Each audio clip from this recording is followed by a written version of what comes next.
this was the infamous superfluous show. This is the one where I was trying to get across to Dr. Phil that men today are seen as sort of useless or superfluous. Maybe useless is not really the word. That's why I use superfluous. He didn't even know what superfluous was. So I had to explain to him, what do you mean? What do you mean superfluous? Well, I think it's interesting that in the time that I had that episode with Dr. Phil, there was we've kind of gone through let's see, Richard Reeves, we've gone through Steve Stewart Williams, I guess, Rob Henderson. I can even quote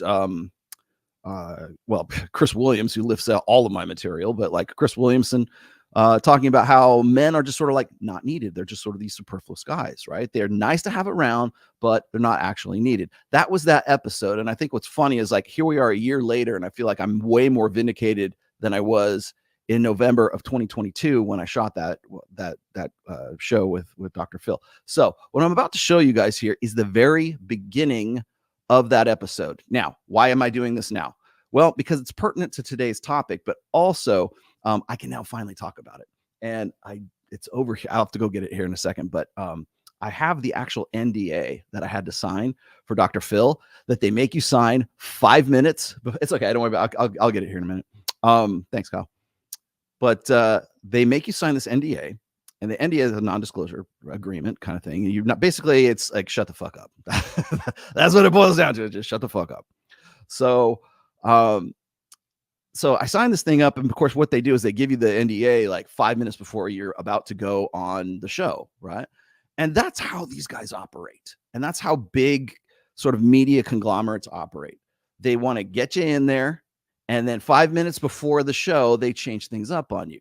That's exactly what happened with Ben, and I'll explain this to you here in just a moment. Actually, I'm gonna just give you the preamble here. When I got to the Paramount Studios, and I can talk about this now because the Dr. Phil show is now canceled.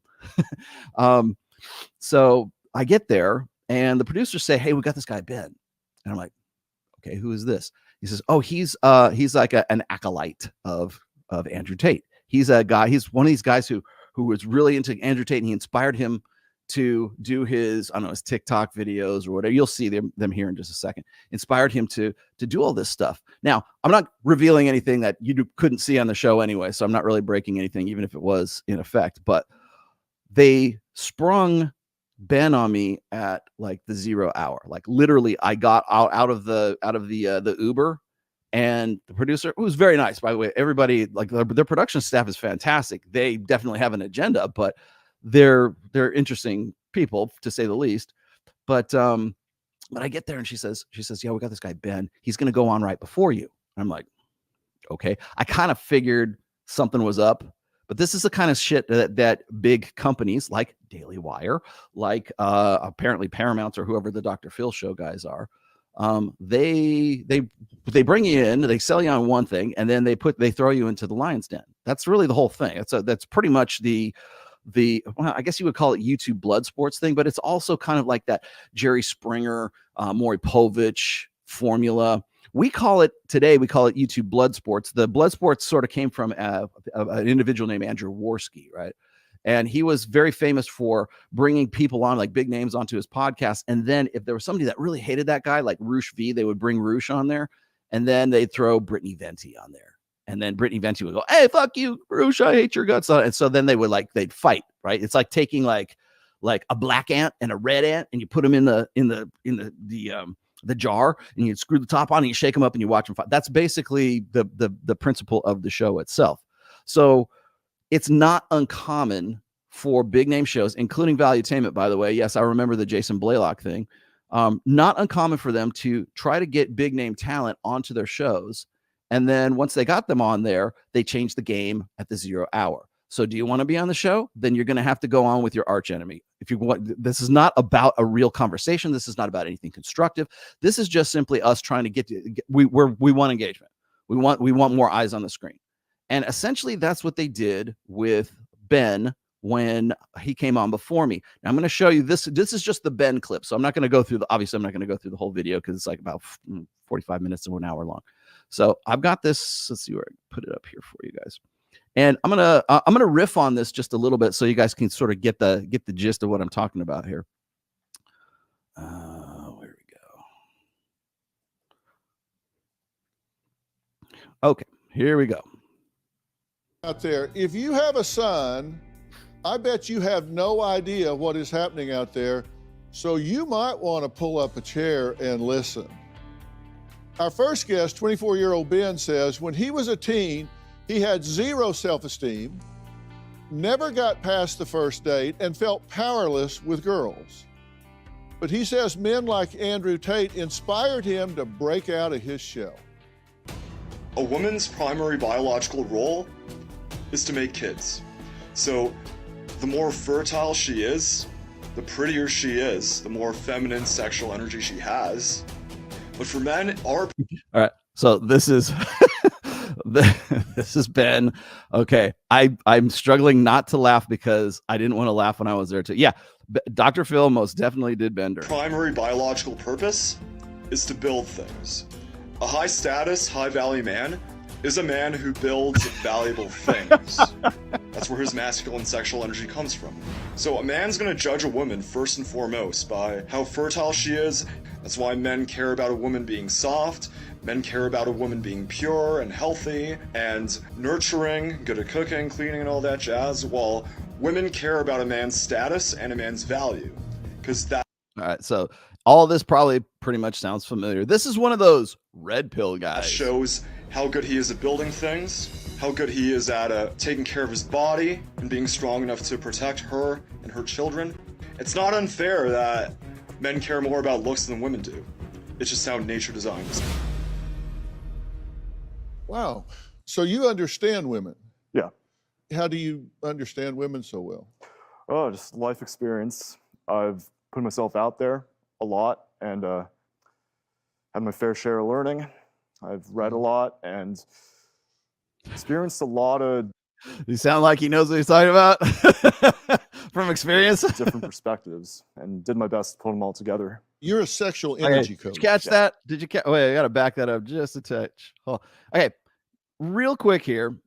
If you look at the chair that they put you in, they put me in these goddamn chairs too, and I was doing my best to keep my feet from dangling off there. But if you're about I don't know, the average height like 5'9" or something like that. Notice like Dr. Phil's a pretty tall dude. He's probably pushing 6 feet, maybe 6'1". When I met Ben during this whole thing, Ben's probably, I don't know, 5'8", 5'9", something like that. And so he dangles his feet off of there like he's like this manlet, right? I mean, he's like this.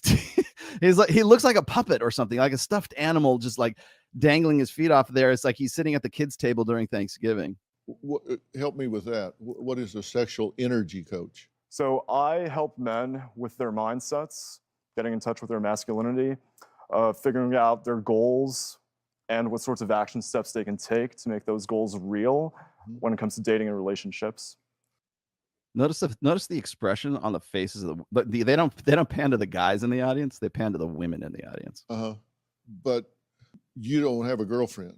Not at the moment, no. Okay. So you're telling other people how to get girlfriends and you don't have one?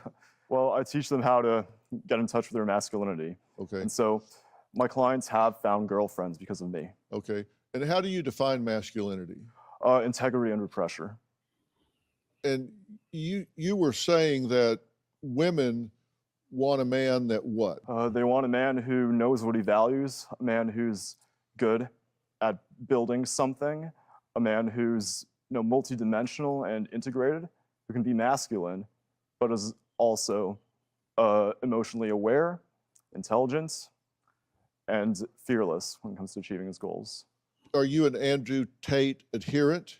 I'm not a dogmatist by any means, but I do think that he's serving a valuable role. I think that he's making a positive difference, and he does say a lot of controversial things because he's an extreme person. Like, he is not your normal average guy.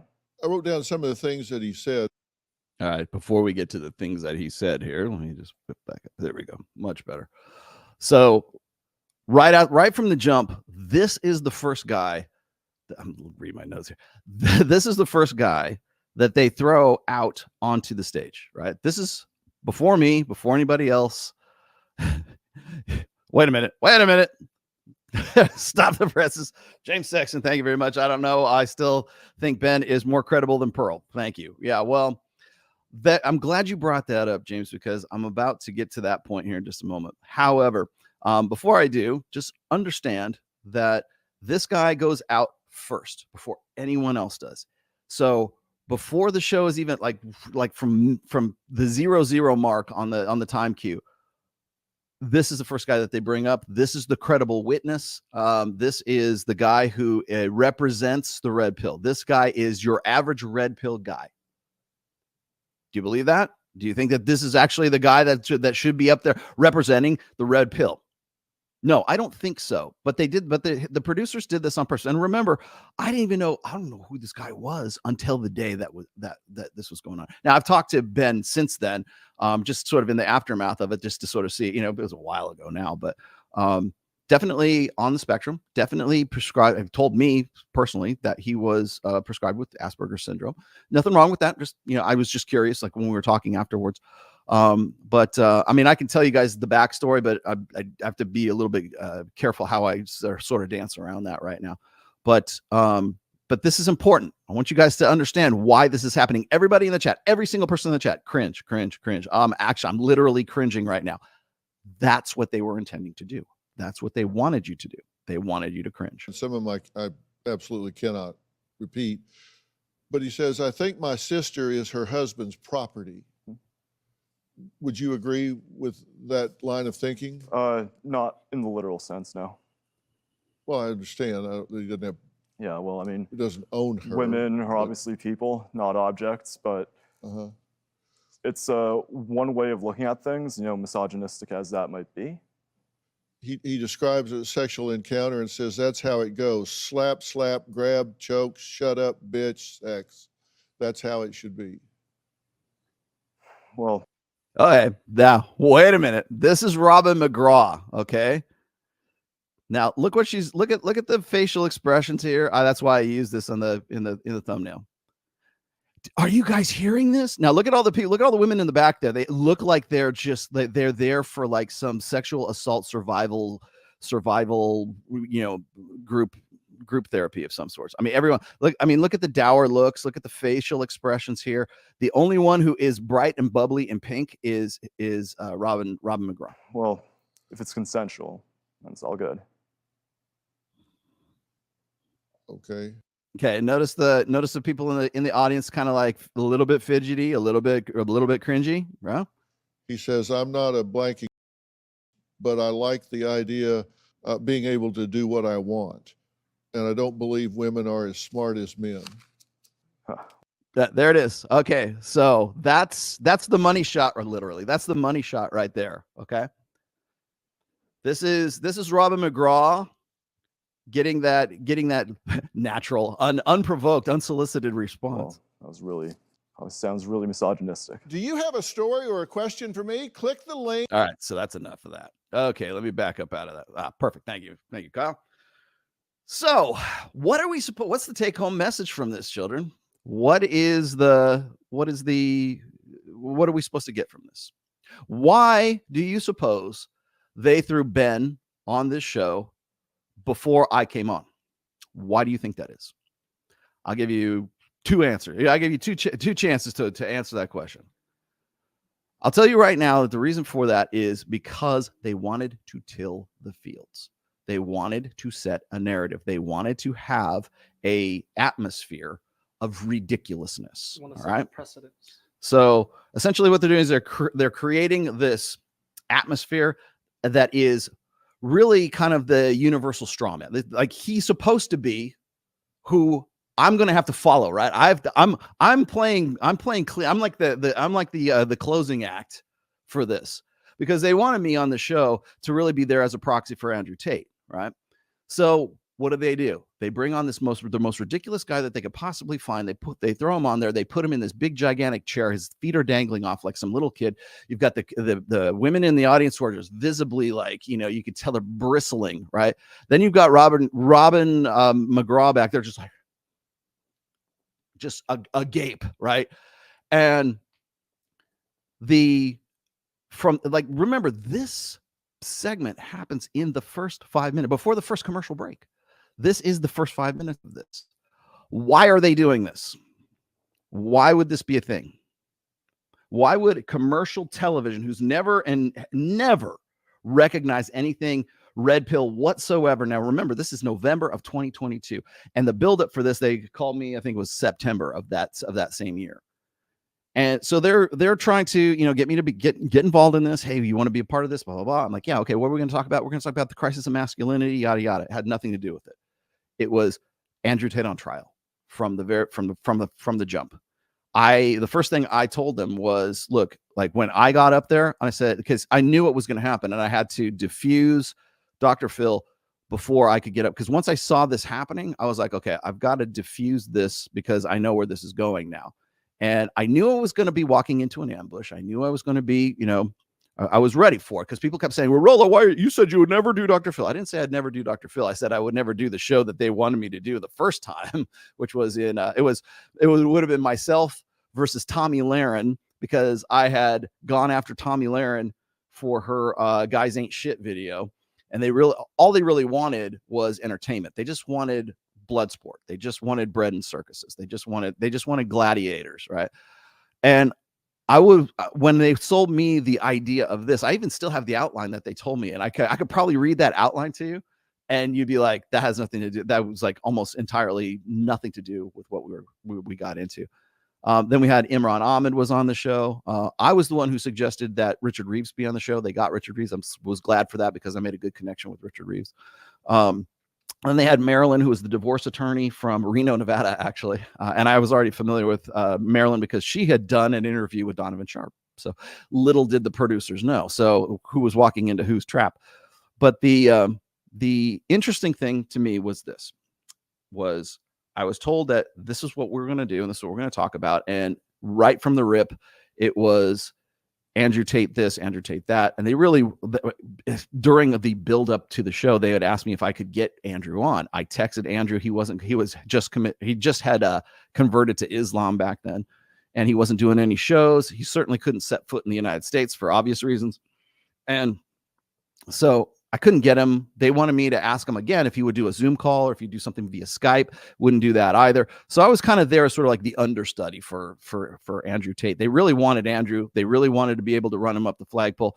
And quite honestly, I think I did a pretty good job. I think Andrew might have done a good job too, but it just didn't work out that way. But I thought it was interesting. I'm wondering, had they been able to get Andrew Tate there instead of Rollo Tomasi, would they have put Ben on there? Would they have put Ben up front, or would they have just dug right in and gone right after Andrew Tate? And again, I am following up after having tilled the fields about Andrew Tate. I'm following up after they had already brought on Ben there. And essentially what this is meant to do is it's meant to set up a narrative, set up a ridiculousn's. And that's really what it kind of boils down to. Because what they're doing is they're using Ben. And I have to say that right after that segment, because they'll kill the show while they cut to commercial, and then they'll come back, they'll reset the stage, and everybody kind of sits there. That's when I got up. I got to dangle my feet off. I tried to put my foot on those little steps on the side there. But if you are 5'9" or smaller, you're probably going to be dangling off like a small child. Again, meant to ridicule, meant to make you look small. It's those kind of subtle, subconscious things that they work into the thing. Now, granted, they do have to lift you up a little bit. I can understand that, but maybe it was just the way that the camera angles were set up in the studio. But I think they probably could have. I mean, it's the fucking Dr. Phil show. They could have done anything they wanted to. They got a budget, trust me. So when I'm there, I'm watching this happen, and I can see what they're doing. They're setting up Ben to be the fall guy, to be the patsy, to be the one who looks ridiculous. And why do I keep bringing up the term ridiculous? Well, the reason because is if you are familiar, maybe you are, maybe you aren't. If you're familiar with, where did I put it? Well, if you're familiar with what is it called? Rules for Radicals by Saul Alinsky. I want to say it's like rule number 3 is ridicule your opponents, right? Because there's no defense against ridicule. There's no way. I mean, it enrages and really kind of sets people off if you're not prepared for it. If you're not like somebody who is like has sort of like the mental wherewithal to see that you're being fucked with, right? So what they're doing is they're trying to set up this narrative that the red pill is ridiculous. And how did they do that? They used Ben as their straw man. They turned him into what they wanted him to be. They turned him into the person that was going to be the functional representative of the red pill. And now I have to go up and I have to go and justify what the red pill is. And I have to explain things, say, okay, ladies and gentlemen, this guy's been fucking with you. Everything we've done up to this point has been a big fucking, dog and pony show. And let me explain to you. So one of the first things I said was like, because he was, Dr. Phil has like this script that he's reading from. He's coming out of, you can see it. I mean, he's got it on the show. He's got a binder that his producers give to him of all the points he's supposed to get to at certain points at like certain time cues in the, in the show. And one of the first ones that he throws at me was like, do you agree with this? And I said, look, Andrew Tate, his source material is my books. Simple as that. Pretty much everybody in this sphere is using my books or some derivative of my work that I've been doing for the last 20 some odd years, and has been pretty much either bastardizing it, using it for their own commercial interests. And very few people are sticking to really what the sort of the core praxeology is when it comes to, well, at least from my perspective, the intersexual dynamics of the quote unquote red pill. And then one of the first things I said was like, look, I'm not here to be an apologist for Andrew Tate. I'll let you guys go settle that. But I will say this is where Andrew Tate is picking his stuff up from is my work. Is he bastardizing it? Well, yeah, if he's talking about, slapping bitches around and everything, that's a practice. That's what he comes up with his best practices. Ben comes up with some other best practice. But Ben does not strike me. This kid does not strike me. This kid right here does not strike me as somebody who should be a sexual energy coach. Okay. Just saying.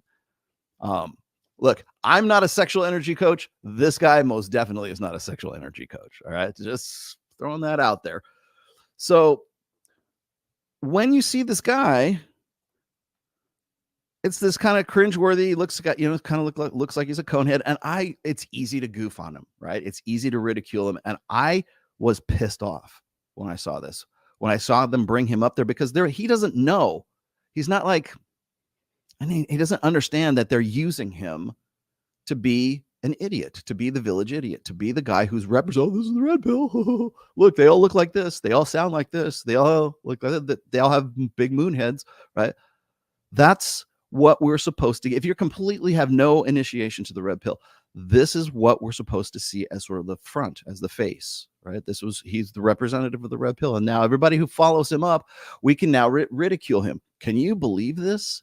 Even Robin McGraw from the very beginning is like, which says to me, can you believe this? Can you believe this is actually a thing, right? And of course, everybody's kind of like, all the women in the audience are kind of like, it's all very, very cringeworthy. But the reason why they're doing that is because they're setting up a narrative. They're setting up setting him up to be the fall guy is basically what they're doing. And I was pissed off because he's not mentally there enough to understand that they're fucking with him. He's like, doesn't understand that the questions that are coming out of Dr. Phil's mouth are meant to ridicule him. They sound honest. They sound like he's being really straightforward. And granted, the kid was nervous. Don't get me wrong. You could tell just in the tone of his voice that he's very, very nervous. Even like when I was getting up there, I understand. I realized it's I think there's like maybe 300 people in the audience. And so I'm used to playing to, hell, I got 2174 right now. I'm used to playing to that. I'm used to playing to much larger audiences. So like seeing 300 people in the audience is like no big deal to me. But for other people, it can be very intimidating. I understand, especially if you're not used to this kind of stuff. It's one thing to go and do TikTok. It's an entirely different animal to do something where it's like, we're doing something live. And I know I've played some pretty big shows with my bands in the past too. And I can definitely say that the bigger the crowds, the more intimidated you end up getting.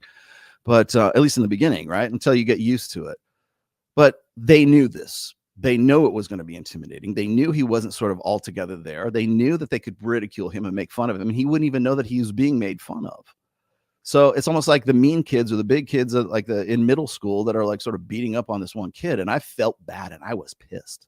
So when I went in there, if you, I don't have the video queued up for it, but if you go and you look at my first show where I'm first, I kind of come on the scene right after Ben. I'm going in there with the fucking fire in my eyes right there. I didn't use a superfluous line then, but I did say, hey, look, I'm not here to be an apologist for Andrew Tate. I don't know what you guys want me here for, but that ain't it. And so from that point on, it set the tone for the rest of that show. And that energy came from me getting pissed off that they had used Ben sort of as their patsy, right? As their foil, as the guy who was going to be the fall guy. This is how we're setting things up. Okay. So with that in mind, it's very easy to ridicule. It's very easy to have this as the atmosphere. Now, what I want you guys to do is let's completely take us out of the realm of Dr. Phil right now. This was supposed to be the debut of Andrew Tate on Dr. Phil. This was supposed to be the debut of the red pill goes mainstream. And this is your debutante ball red pill. And the first person at the debutante ball is Ben. And then Rollo shows up, sort of just to set everybody straight. And I'm glad I was there to do that. So I am glad I did the actual interview. But they set him up like this because they wanted to till the fields. They wanted everyone to think a certain thing about the red pill. It wasn't about Ben. They just used it. It could have been anybody. They just used Ben as the straw man to set up a universal understanding of what the red pill was. Okay. Track with me here. People like Pearl Davis are Ben. People like Destiny are Ben. On a bigger, wider, more global scale, more worldwide, more social media, expansive. Pearl Davis is Ben. They are making fun of. She's supposed to be the red pill representative. You can look at let's say I can apply this also to Destiny, which I'm gonna later on when we get to the Candace Owens thing here. And yes, I will talk about Candace Owens. People are like, what about Fresh and Fit? What about? Don't worry, settle down. Let me work up to this. Okay. Pearl Davis is Ben. Destiny is Ben. You're going to see other people who are easy to ridicule, who are easy straw men to use so that they can be knocked down by the people who need to. And the reason why they need to is because we're in an election cycle and we're in an election year. The whole thing with Hannah, the catfish noodling girl, and Samira, what's her name? Catfish girl is Ben. She's meant to be ridiculous. That's why I'm using all of these today, by the way. Meant to be ridiculous. Meant to set the stage. You wouldn't want to vote for somebody who would actually want to wife up Catfish girl, would you? What about the Victoria's Secret models, right?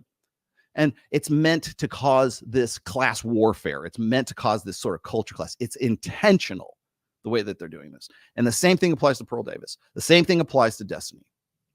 They are meant to be the patsies. They are meant to be the fall guys. That's why they're there. That's why their names are in everyone's fucking mouth. That's why they can't name another. That's why Daily Wire is Dr. Phil in this situation. Daily Wire wants to use Pearl Davis as the face of the red pill. That's their Ben. I don't know. Well, I just didn't know what I was doing. Somebody come in and help me out here. I can't defend a single point, but I'm happy to go and throw out all these Molotov cocktails when it's a slow news cycle. That's what her purpose is. So why am I getting into this? The reason I'm getting into this is because I'm sick to fucking death of this. I've been doing this for 22 some odd years and I've seen this happen. It happened in 2015, 2016, happened in 2019 through 2020, and it's happening right fucking now. Exactly the same fucking things, right? The same buildup. Everybody thinks the red pill needs to be whatever they want it to be. So I'm sick to death of hearing these fucking trad thoughts talking about oh, well, the red pill always says this. And I'll tell you something. You want to know how I know that they're using, and I'm not just going to pick on Pearl. There's other people as well. But the reason why they won't name names is because they don't know any fucking names. They don't know anyone else. They don't know anybody else except for Andrew Tate, who's, in all likelihood is going to end up in some Romanian prison for all we know at this point. I'm not saying I hope he does. I'm just saying in all likelihood, that's the way it's starting to look right now. And who are they going to have? Pearl Davis. They're going to have Destiny. Destiny was on Piers Morgan with Tommy Lahren discussing Palestine versus Israel foreign policy. Really, Piers? We don't have anyone better that we could actually who have some sort of knowledge in statescraft that know anything. Hell, even Samira, what's her face, is at least some foreign policy wonk. Why not her? No, because we need someone ridiculous. And on both sides, by the way, Tommy Lahren is just as much Ben as Destiny is. They just want they want the dog and pony show. They don't want solutions. They don't want answers. They don't want any kind of education. They don't want constructive criticism. They don't want constructive discussion. They want blood. They want bread and circuses. That's why you can't get her out of your fucking mouth. That's why Destiny is on with Candace Owens right now. That's, by the way, that's also why Candace Owens is on with Fresh and Fit right now, or was, anyways. We'll return to that here in just a moment. But they are Ben, and the people who want a Ben are the producers of Dr. Phil. Pierce Morgan wants a Ben. Matt Walsh wants a Ben. Candace Owens wants a Ben. She got it. She got it in Destiny just 2 days, not even 24, a little over 24 hours ago. She got it. Congrats. Bravo. You fucking played yourself. Awesome. So when we're talking about, when we see somebody going, oh, we're going to go head to head, there's going to be a debate. There's going to be heated debate. No, you're looking at Ben versus Dr. Phil. That's what you're looking at. You don't care about construction. You don't care about solving problems. You don't care about understanding. You don't care about education. You don't fucking care about the red pill, period. And so just like, why don't we just admit it at this stage? I mean, we're saying the silent parts out loud right now. Why don't we just fucking cop to what the fuck we're doing, right? It's all about clout. It's clout economics at this stage. So where are we going to go from here? Because I'm going to call this bullshit out every time I see this. That's why I started with Ben and Dr. Phil, because Dr. Phil wanted to till the fields. He wanted to ridicule him. And you know what? Pearl Davis, the reason why people say, why does he have such a problem with Pearl Davis? Maybe it was when he was on that show and he brought on like Nick Fuentes. I had a problem with her before that. Definitely had a problem with her after that. But the reason I had a problem with her before that is she is not a good representative of the red pill. I've said Myron Gaines is a fantastic representative of the red pill. I hope I can continue to keep saying that. But up to this point, I think he's doing a pretty damn good job. You know what? But he's not a Ben. Myron is not Ben. Pearl Davis most definitely is Ben. Ridiculous. And should have the red pill and the manosphere and everything that we've been putting together, everything that we've been doing for, well, at least in my case, the last 20 plus some 22 years now. All of that is misrepresented by the Ben that is Pearl Davis right now. Simple as that. And again, I'm just going to say it one more time, man. That's what you're associating yourself with. If you're associating with her, you're associating with a Ben. You're associating with a naive, deer in the headlights, cow-eyed wonderment, doesn't know what the fuck is going on, but she's more than happy to go and have her name be the representative of the red pill at this point. Doesn't know what's happening. End of story.